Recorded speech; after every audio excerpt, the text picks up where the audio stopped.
প্রথম দেখলে মনে হবে খেলনা কিংবা ছোট একটা পশুর পুতুল, কিন্তু না, এটা আসলেই জীবন্ত প্রাণী। এই ক্ষুদে প্রাণীটির নাম পিগমি মার্মোসেট। বিশ্বের সবচেয়ে ছোট বানর, যার দৈর্ঘ্য গড়ে মাত্র 12 থেকে 15 সেন্টিমিটার আর ওজন হয় 100 গ্রামও না। একটা মানুষের হাতের তালুতে অনায়াসে ধরে রাখা যায় পুরো দেহ।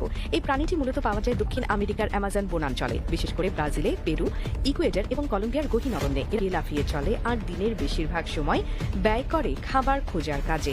পিগমি মার্মোসেটের শরীরের গাছে চলাফেরার সময় সবচেয়ে মজার ব্যাপার হলো এর দাঁত। এই ছোট প্রাণীটি গাছের ছাল কেটে স্যাপ বা রস বের করে খায়। স্যাপ আর 2-3টি ছানা, তারা একে অপরের সাথে গলা দিয়ে শব্দ করে যোগাযোগ করে, শুনে দলবদ্ধভাবে গাছে উঠে যায়। এদের বেঁচে থাকার জন্য প্রয়োজন ঘন গাছপালা ও শান্ত পরিবেশ। কিন্তু আজ বৈধ পোষা প্রাণী বাণিজ্যের কারণে পিগমি মার্মোসেট আজ বিপন্ন হয়ে পড়েছে।